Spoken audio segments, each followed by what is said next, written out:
Hello everybody and welcome to the part 2 of my videos about Milky Way panoramas using a star tracker. In this part we are going to focus on every single aspect about the post-production process, so without any further ado, let's get started.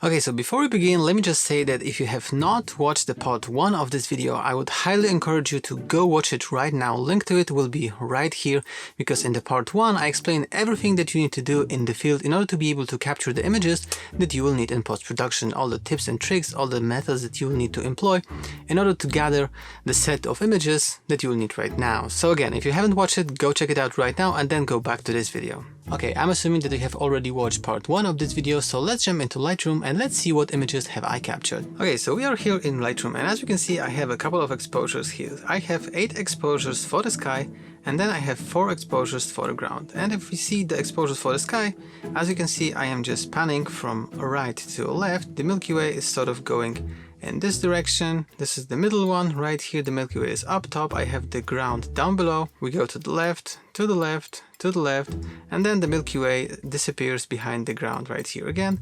And then we have a couple of exposures for the ground. So these were taken using the horizontal orientation in order to capture as little overall images as possible. So you have again panning from right to left, I'm panning to the left, I'm panning to the left, and then in 4 exposures I was able to capture the entire range of azimuth that I was using the 8 exposures here in portrait mode. And then I have an extra exposure right here where you can see my humble self standing right here, and I am lit by a small LED flashlight. So I have made some very minor adjustment to these images. As you can see, if we analyze those images, all I did basically right here in Lightroom was to fix my white balance. I cooled down the image a little bit. I can actually show you the original raw. So this is the original raw. As you can see, it's a little bit warm, so I cooled it down. Let me go back here, and then what I also did, as you can see, no shadows, no highlights. This is something that you could do at this stage of the edit, because typically you want to recover any highlights that are near blown out, or maybe shadows that are almost lost before you do the raw conversion, but I didn't have to do that. As you can see, nothing here. And then I also added a little bit of sharpening and a little bit of noise reduction, because I was not stacking individual frames in order to reduce noise. I was just shooting at 800 ISO, so I just shot 1 image per frame. So a little bit noise reduction, a little bit of sharpening to counteract the softness introduced by noise reduction.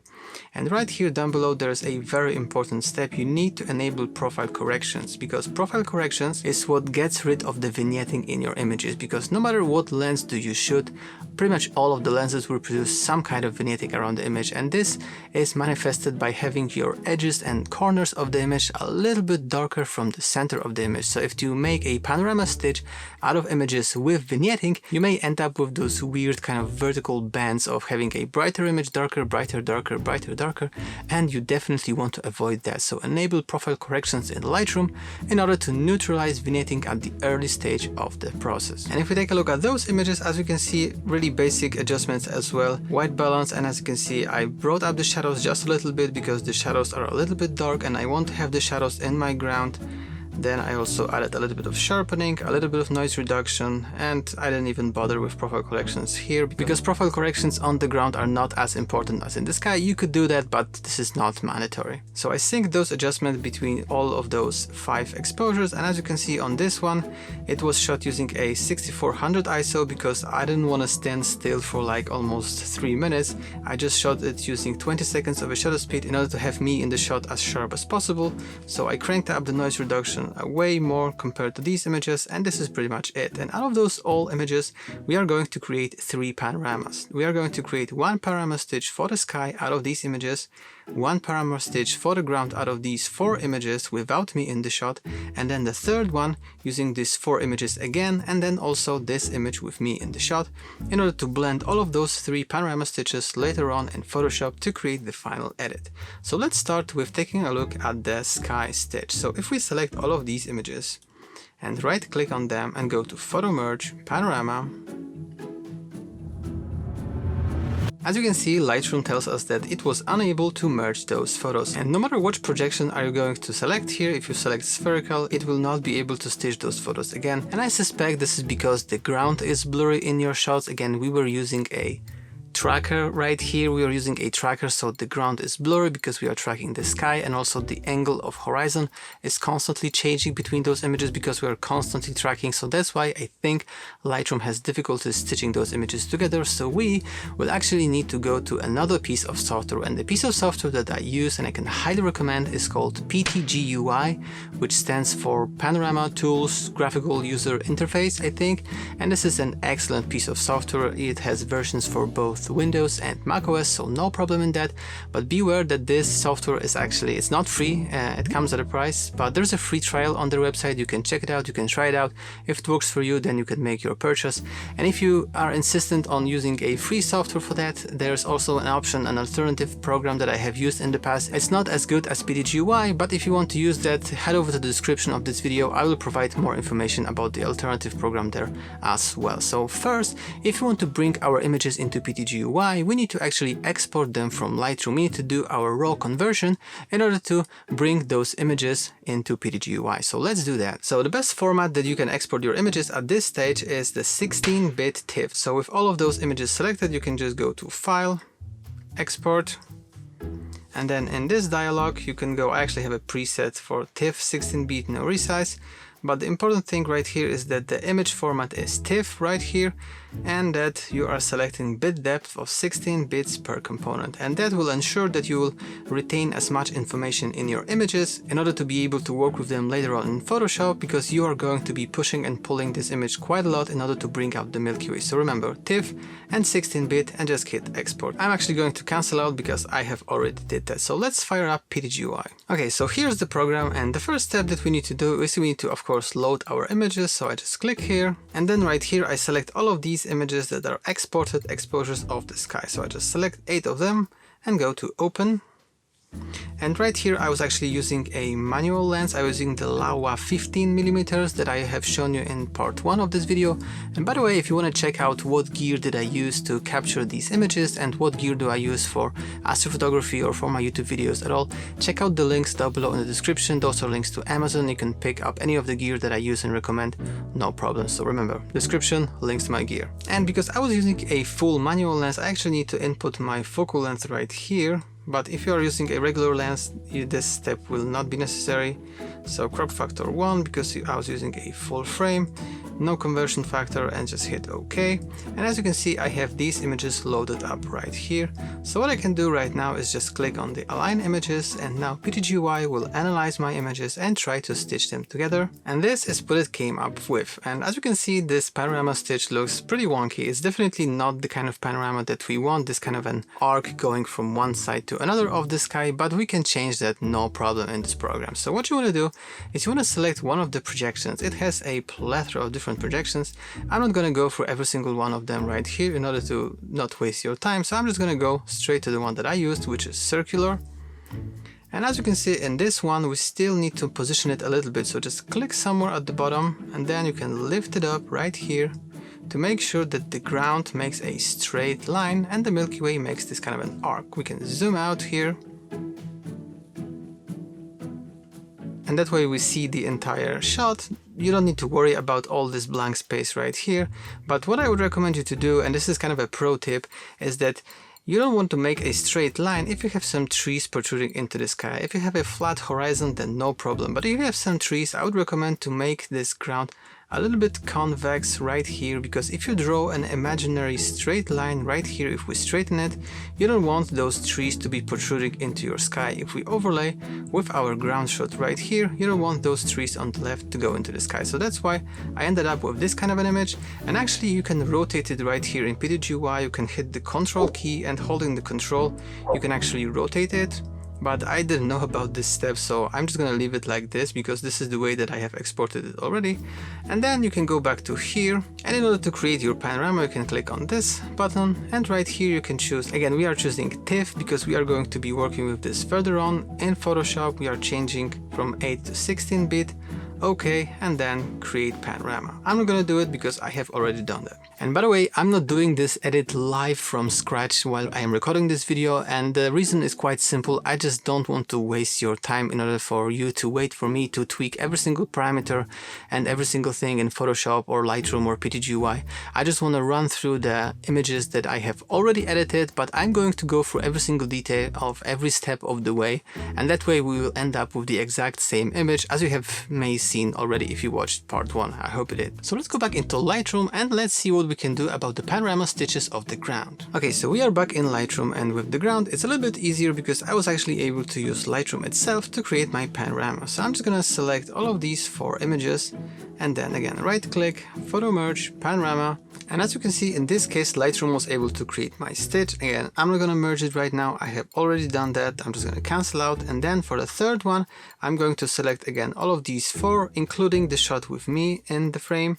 So again right click, photo merge, and just to prove it to you that Lightroom will be able to do that, again I'm gonna click panorama, and this is the third panorama stitch. As you can see there is me here inside the shot, but the edge between the illuminated frame with me inside and with regards to the rest of the panorama right here, as you can see this edge is a little bit harsh, a little bit jagged right here, and I want to make it smooth, I want to make it feathered out, and that's why I need a whole separate panorama with me in the shot so it matches perfectly with the panorama, the previous panorama stitch without me in the shot, so I can then feather it out in Photoshop, which you will see in just a second. So again, cancel that, and then if I disable this filter you can see these are my panoramas that I have previously created.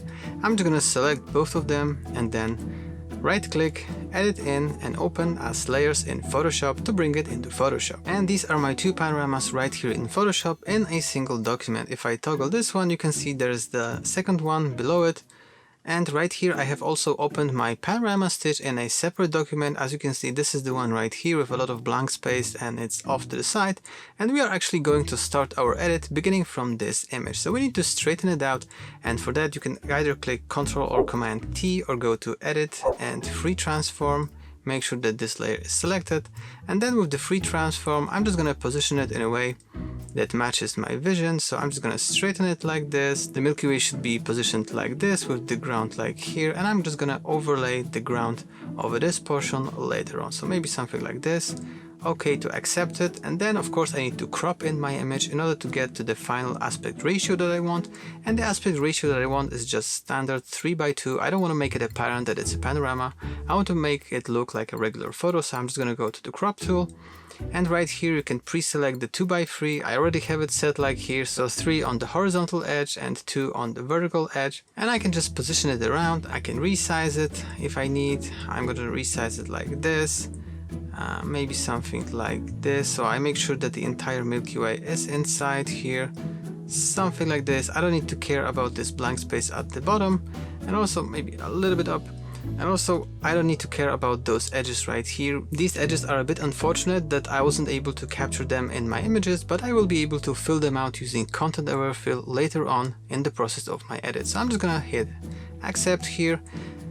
Then this is the baseline of my shot. As you can see, the Milky Way is nicely positioned right here, and then we need to bring in our ground. So I'm just going to go back here, I'm going to go to the move tool, and then I'm going to select both of these images, so Ctrl or Command click, right click, duplicate layers, and bring them into this other Photoshop document with the panorama sky. So okay, and they are right here. They are a little bit large, but we are going to resize them in just a second. But right now we can actually close this document. We are not going to need it anymore.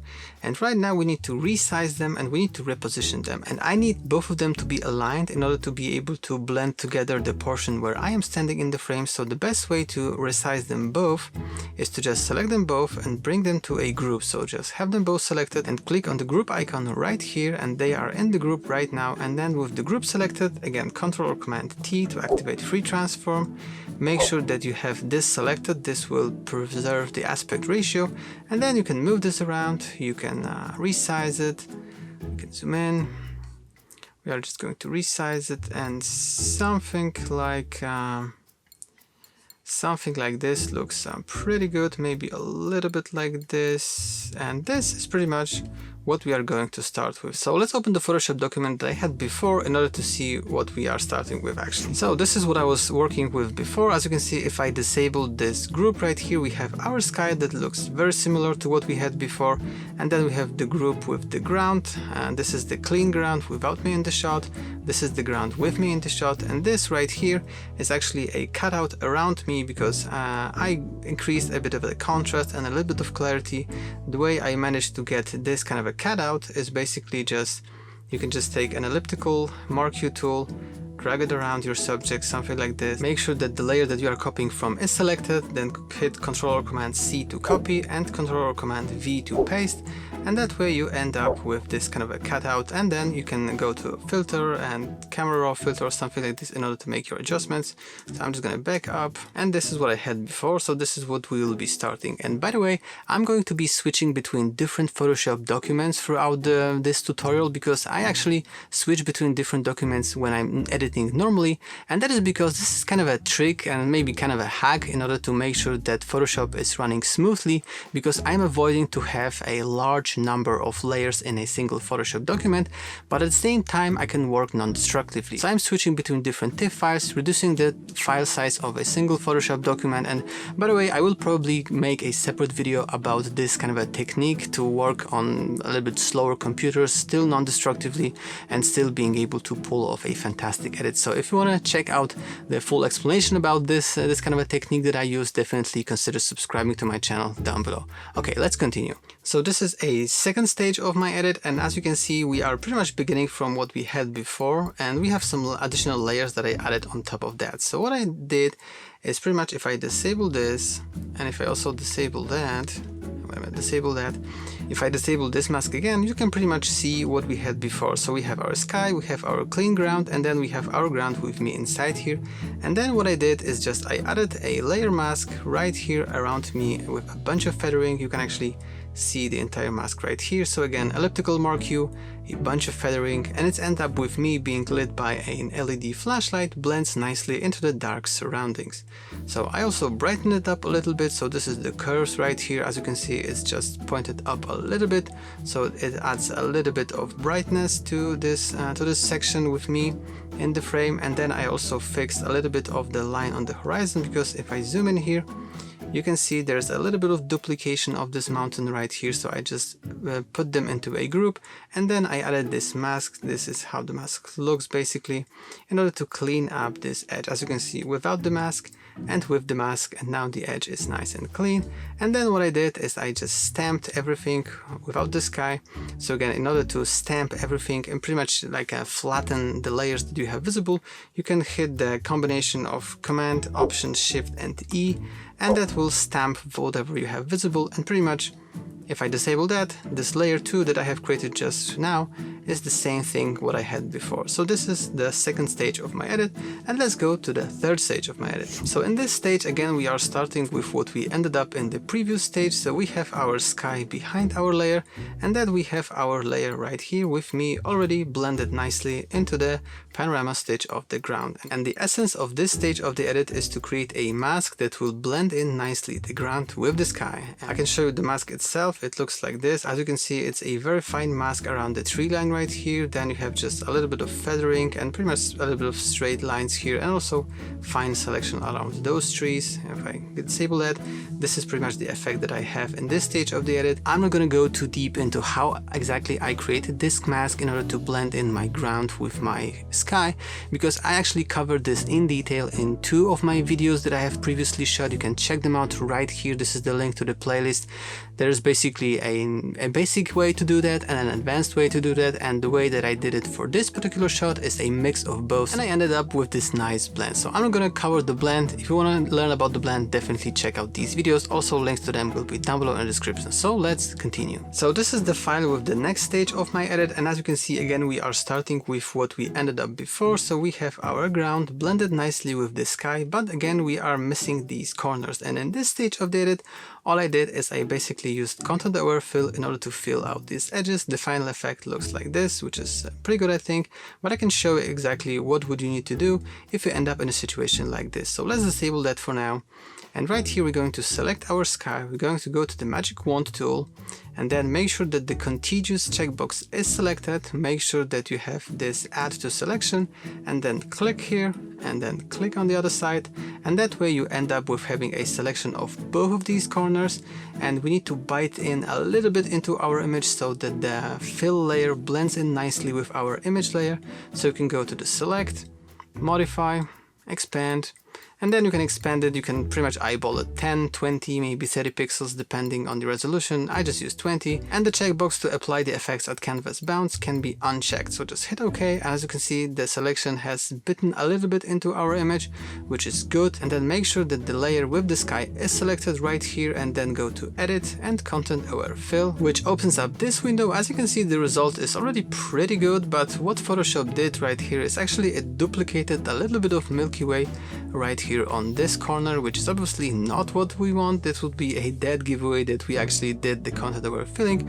We want to avoid that, and if you want to exclude some part of the image from the content aware fill algorithm, all you have to do is just paint away this green overlay right here on this image on the left. So make sure to select this tool, make sure that the minus is selected, you can resize it to your liking, and then make sure that the Milky Way is not being taken into consideration to create your fill. Just let go, and as you can see, the Milky Way from this corner is gone. You can tweak around those parameters as you like in order to make it as good as you want it to be. And then if you are done, make sure that you output it to a new layer, not current layer, but to a new layer, because again, we want to work non-destructively, so you can always go back and tweak it around. So just hit OK. I'm just going to cancel out again because I have already done that. And I ended up with this kind of a fill. I can deselect, and this is pretty much how it looks. I think it looks pretty good.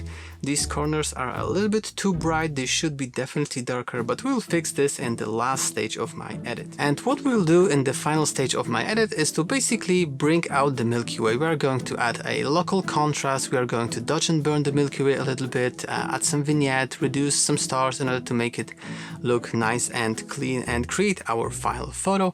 And this stage of the process pretty much is subjective to your artistic vision. I will show you what I did exactly to these images so you can take it as an inspiration, but this final step you can pretty much do the edits that you normally do to your regular Milky Way images, because at this point we already have the panorama stitched together, we already have the ground blended in, and it just looks as a regular image of the night sky with the Milky Way in it. So you can do whatever techniques you know and learn to do to process your Milky Way shots. Okay, so with that being said, let's take a look of what I did in my edit.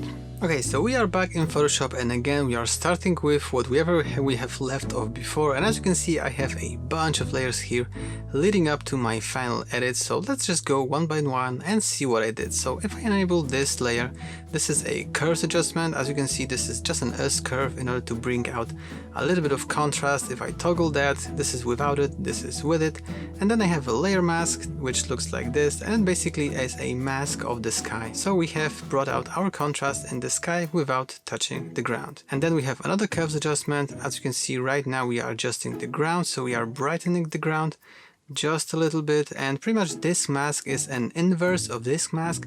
And if you want to reuse a mask in your edit, and maybe like in this situation just adjust the whatever you were not adjusting in the previous layer, what you can do is, let me just show that quickly. You can add a new layer right here, and then holding the Option or Alt key you can just drag this layer mask right here, and then you can hit the Control or Command I in order to invert it, and that way you end up with a mask that is an exact inversion of the mask right here. So let me just delete that, and this is exactly what I did for this mask. So as you can see, I'm just brightening up the ground a little bit, and then the next one is, again, we are using the selection of the sky, and what I did here is just I used a stamp visible in order to create a layer mask with everything I had so far. And then I opened the camera raw filter. As you can see, you can just, with an image layer selected, you can just go to filter, camera raw filter, and that opens up pretty much the controls that you have in Lightroom.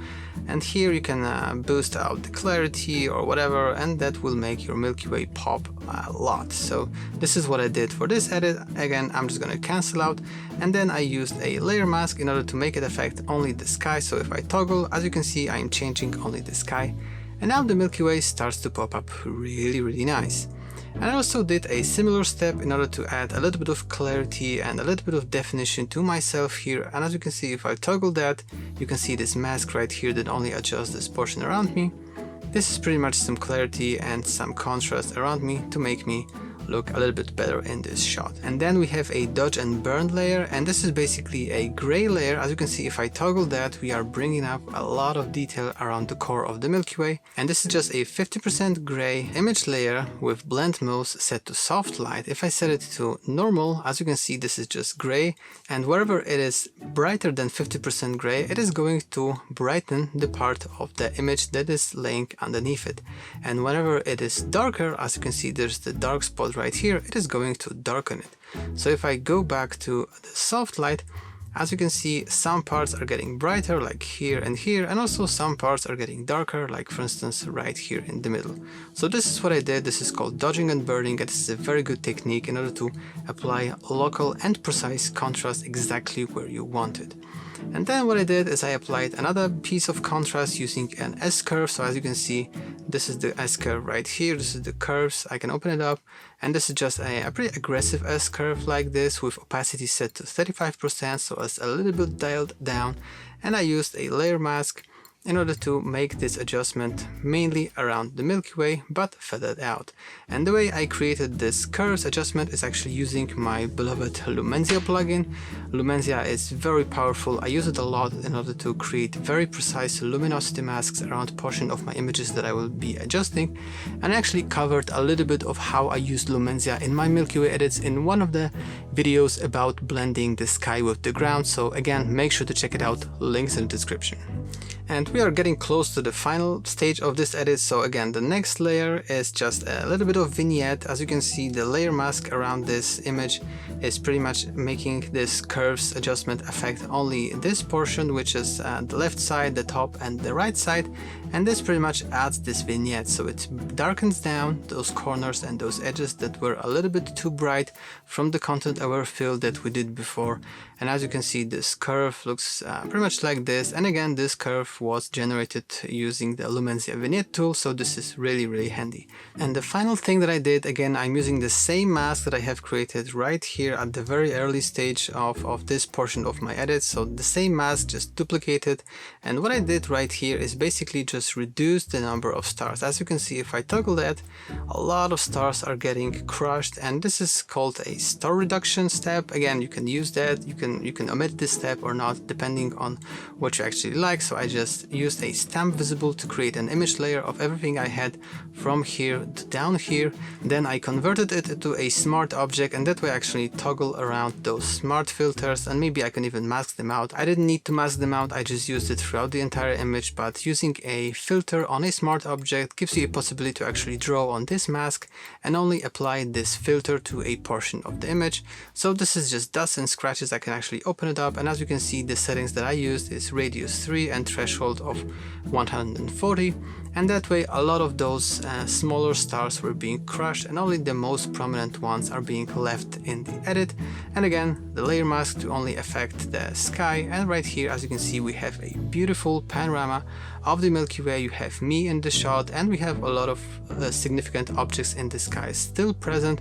As you can see, here is Jupiter, here is Saturn, here is Mars, I think, here we have Andromeda even, here we have Cassiopeia, and probably you can definitely recognize more significant objects, and this is my final photo. So this is pretty much all I have for you today. I hope you were able to follow along. If any part of the video was confusing, if you need some clarification, or maybe some of the steps were unclear to you, definitely leave a comment down below. I would be more than glad to help you out. As you can see, the process is a little bit convoluted, but I think it's well worth it.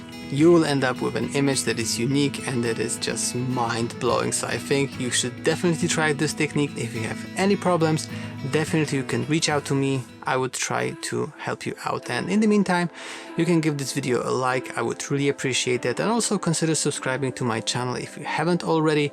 I post new videos pretty much every single week, and I already have a bunch of tutorials with regards to photography, astrophotography, filmmaking as well. My channel is all about stuff that you can do with your camera, so subscribe if you don't want to miss out on future videos. And right now you can check out these two videos that are relevant to this subject, and see you next time. Clear skies, and bye bye.